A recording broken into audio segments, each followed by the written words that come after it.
हरे कृष्णा। परम जय जय श्री कृष्ण संकीर्तनम। जय श्रील गुरुदेव। ஸ்ரீமத் பாகவதம் 9வது ஸ்கந்தம் ராமச்சரிதம் பார்த்துக்கிட்டு இருக்கிறோம். தசரதன் அவருடைய குலகுரு வசிஷ்டர்கிட்ட ராமபிரானுடைய ராஜ்ய அபிஷேகம் அதை பற்றி பேசிட்டு ஒரு நல்ல சுப முகூர்த்தம் சொல்லுங்க அப்படிங்கிறார். உடனே குருநாதர் சொல்றார், எப்ப ராமன் அரச பதவியை ஏற்கிறாரோ அதுதான் சிறந்த முகூர்த்தம் அப்படின்னு சொன்னார். குருவுடைய மறைபொருள் நிறைந்த வார்த்தைகளை தசரதன் புரிஞ்சுக்கல. தசரதனுக்கு ஒரே உற்சாகம். மறுநாளே பட்டாபிஷேகம் செய்திடலாம் அப்படின்னு ஏற்பாடுகள் செய்ய மந்திரிகளுக்கு ஆணையிடுறார். ஏற்கனவே பல மந்திரிகள் ராமன் ராஜா ஆகிறதுக்கான திட்டங்கள்ல தான் இருந்தாங்க. அது மக்களுடைய அரசு அப்படிங்கிறதுனால நாலா பக்கமும் இருந்து கடல் தீர்த்தங்கள் கொண்டு வரப்பட்டது. ராமனுடைய மாளிகைக்கு சென்ற வசிஷ்டர் ராமபிரான்ட்ட சொல்றார், உனக்கு நாளை ராஜ்ய அபிஷேகம் அப்படின்னு சொல்றார். இப்போ ராமன் கேட்கிறார், நான் தனியாகவா அப்படின்னு சொல்லி கவலையோட கேட்கிறார். ஒருத்தன் தானே ராஜா ஆக முடியும் அப்படின்னு வசிஷ்டர் சொல்றார். நாங்க 4 சகோதரர்களுமே மன்னனானால் நல்லது, இல்லாட்டி மற்ற மூவரையுமாவது அரசனாக்குங்க, அதுதான் நல்லதுங்கிறார் ராமபிரான். வசிஷ்டர் சிரிச்சுக்கிட்டே, வம்சத்துல இந்த சூரிய வம்சத்தை மூத்தவன் தான் அரசனாகிறது மரபு, அதனால மூத்தவன் நீதான், அதனால சீதையோட உனக்கு ராஜ்ய அபிஷேகம் செய்யப்பட இருக்கிறது, இதுதான் விஷயம். இது எல்லாருடைய விருப்பமும் கூட. நாளை முதல் ராமராஜ்யம் தொடங்க போகிறது அப்படின்னு சொல்றார். அந்த சமயம் லக்ஷ்மணன் அங்க வர்றார். ராமன் அவர்கிட்ட, தம்பி,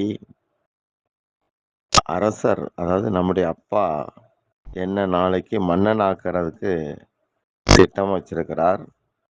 நானும் அதை மீற முடியாது. நான் பேருக்கு வேணா ராஜாவா இருக்கிறேன், மற்றபடி ராஜ்யத்தை நீங்க 3 பேருமே நடத்துங்க அப்படின்னு சொல்றார். அதாவது ராமன் எல்லாருக்கும் அந்தர்யாமி, இதயவாசி. ஆனால் இங்க லக்ஷ்மணன் ராமருக்கே அந்தர்யாமியாட்டம் இருக்கிறார். ஏன்னா ராமனுக்கு லக்ஷ்மணன் மிக பிரியமானவன். லக்ஷ்மணன் மிகவும் ஆனந்தத்தோட சொல்றான், நீங்க பேருக்கு ராஜாவா இருங்க, எனக்கு அது சம்மதம் தான், நல்லதும் கூட. இப்படி சொன்னான். ஏன்னா அவன் மனசுல, என் அண்ணன் ராஜ்ய அரியணையில சும்மா உட்கார்ந்துருந்தாலே போதும், நான் அந்த கம்பீரமான ராமபிரானுக்கு சாமரம் வீசி என்னுடைய வாழ்க்கை பூரா சேவை செய்வேன் அப்படின்னு நினைக்கிறான். இத்தகைய சகோதர அன்பு எவ்வளவு திவ்யமானது, இதை நாம நினைச்சு பார்க்கலாம். அப்புறம் நகரமெல்லாம் நன்றாக அலங்கரிக்கப்படுது. தசரதனுடைய ஆட்சியில இது கடைசி நாள் ராஜ்ய சபா. சூரிய வம்சத்துடைய மிகச்சிறந்த சிம்மாசனத்தை நோக்கி தசரதன் விழுந்து வணங்கி சொல்றான், இன்று வரை நான் உன் மடியில இருந்தேன். ஒரு சமயம் ரகுமன்னன் இதுல இருந்தார், பகீரதன் இருந்தார், திலீபன், இப்படி மகத்தானவங்களாம் உன் மடியில இருந்திருக்கிறாங்க. நாளையில இருந்து ராமபிரான் அமரப் போகிறான், அவனை நல்ல விதமா பார்த்துக்க அப்படின்னு சொல்லி வணங்குறார். அயோத்தியா பூராமும் ராம ராஜ்யம் பற்றி விஷயம் பரவுது, ஆனந்தம் அலமோதுது. ஆனா தேவர்களுக்கோ துக்கம் ஆரம்பிக்குது. ராமபிரான் இப்படி அரசன் ஆயிட்டா காட்டுக்குள்ள எத்தனை சாதுக்களுக்கு இடைஞ்சல் இருக்கு, ராவணன் சேட்டையை யாரு அடக்க முடியும்? ராவணனையும் அவனை சார்ந்த அரக்கர்களையும் எப்படியாவது, அதாவது தேவர்களை துன்புறுத்தக்கூடிய இவங்கள யாராவது வதம் பண்ணணும், அடக்கி ஆளணும்.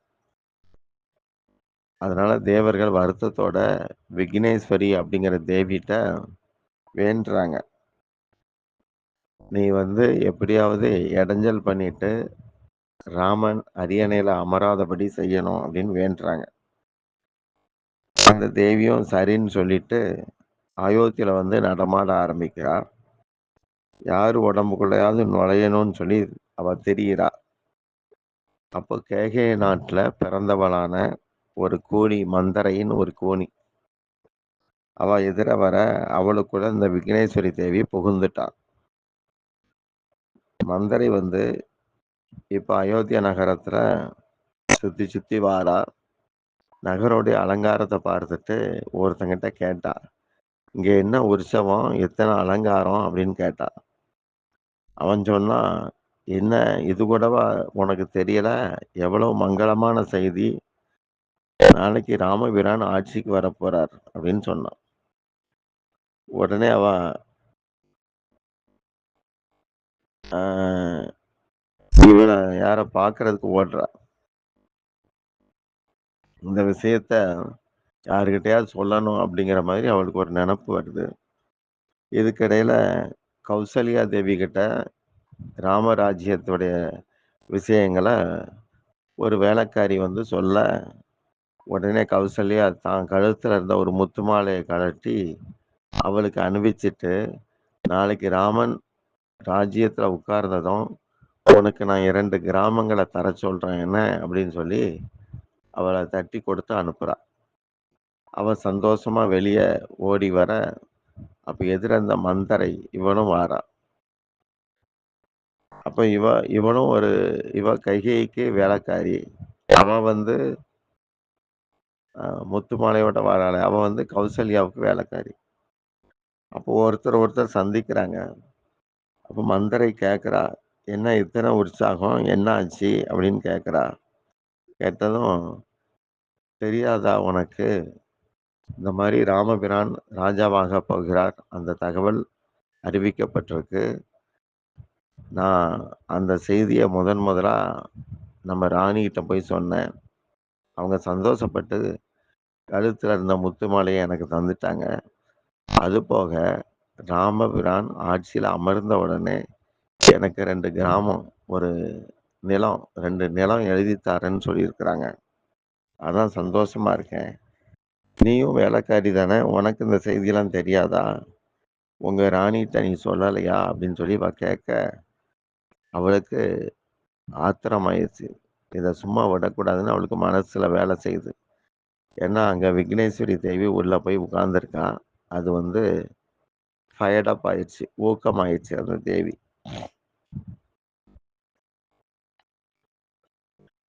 இதுல பார்க்க வேண்டியது என்னன்னா, பரமார்த்தம்ங்கிற ஆன்மீக விஷயங்கள்ல தவறு நடக்கும்போது பகவான் மறக்கிறார், மன்னிக்கிறார்.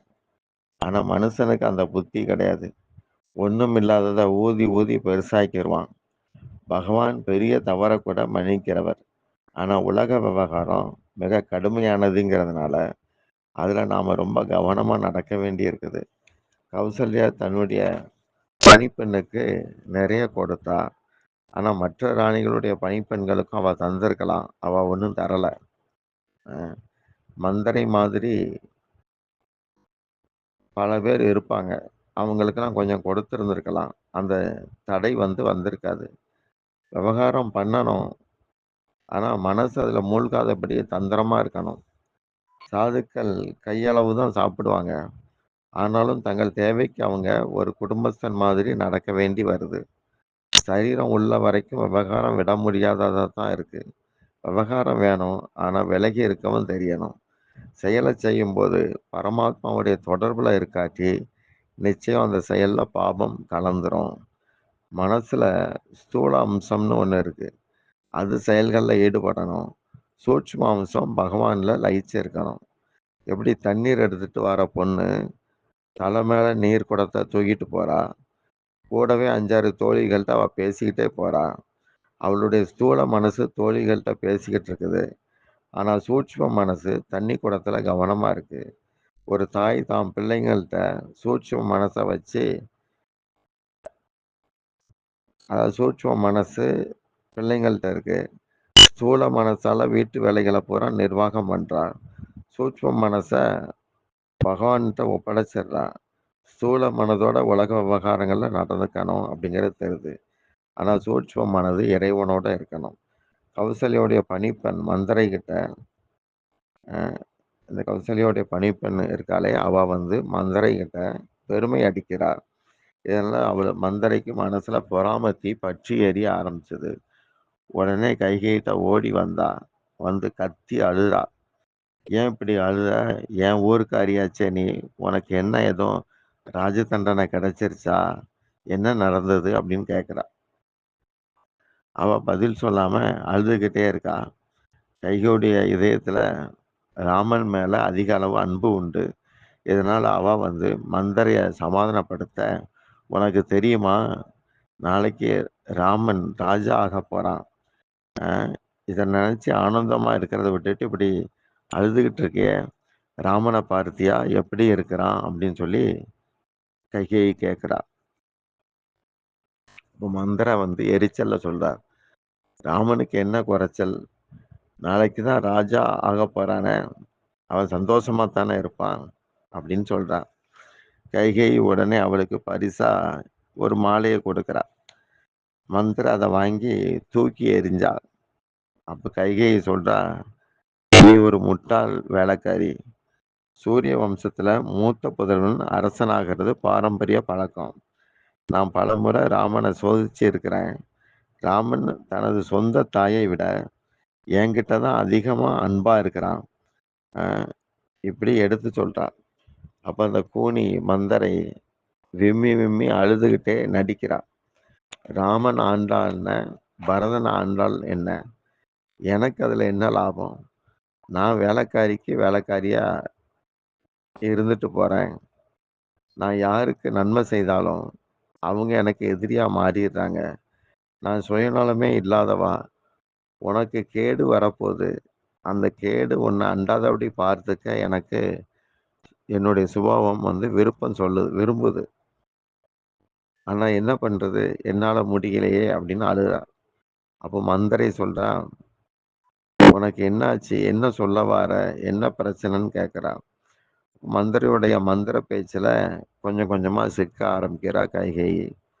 என் மேல அன்பு இருக்கிறதுனால தான் என்கிட்ட சொல்ல வந்திருக்கிறாள் அப்படிங்கிற நெனப்ப உண்டு பண்ணிட்டா.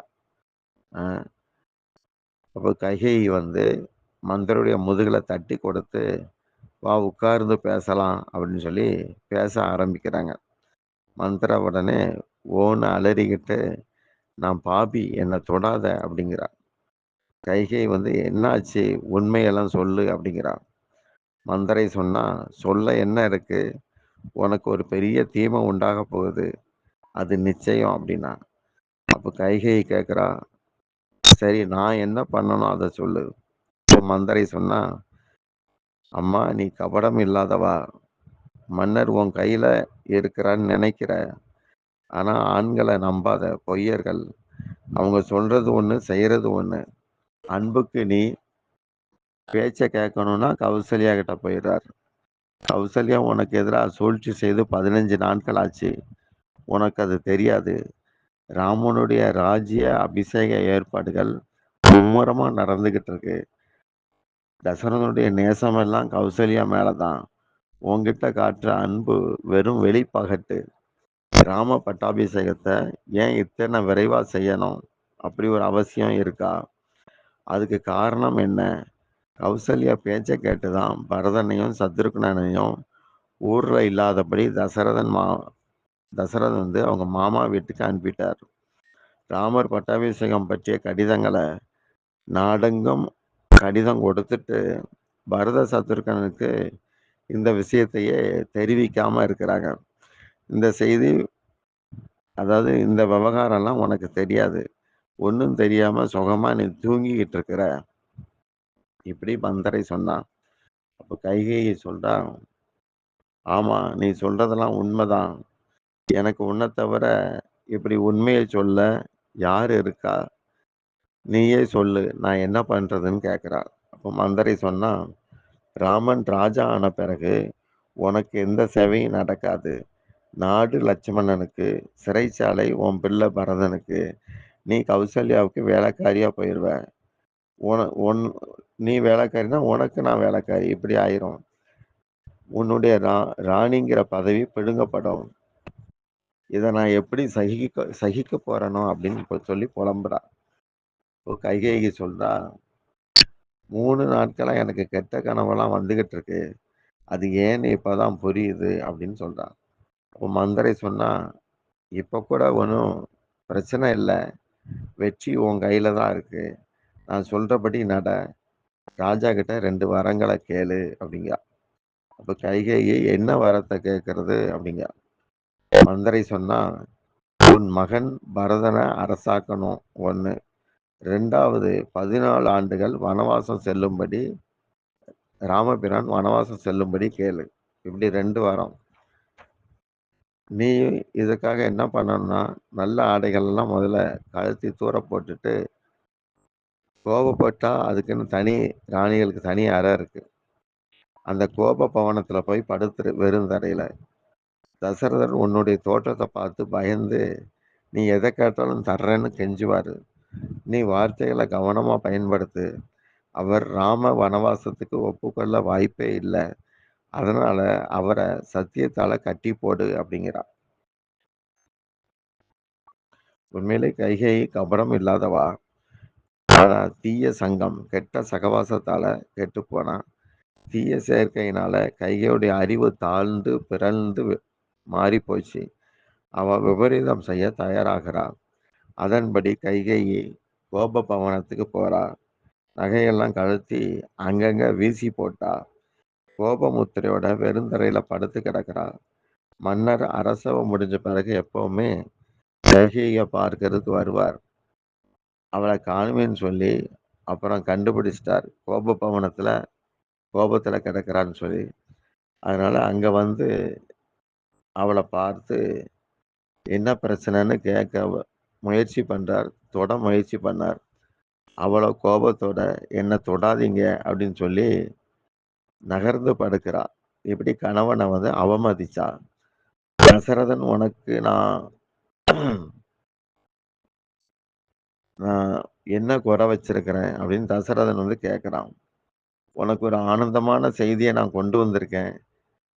நீ கூட என்கிட்ட ஒரு முறை உங்களுக்கு தான் வயசாயிடுச்சுலாம், ராமனுக்கு முடி சூட்டலாம் தானே, பேசாம ஓய்வெடுங்க இப்படிலாம் சொல்லியிருக்கிற. இப்படி ஒரு ஆனந்தமான செய்தியை நான் கொண்டு வந்திருக்கிறேன். நாளை முதல் ராமராஜ்யம் ஆரம்பிக்க போகுது. சரியா அப்படின்னு சொல்லி கேட்கிறார். இப்படி அவளை வந்து தாஜா பண்ணி பார்க்கிறார். மீதியை மேற்கொண்டு நாளைக்கு பார்க்கலாம். ஹரே கிருஷ்ணா.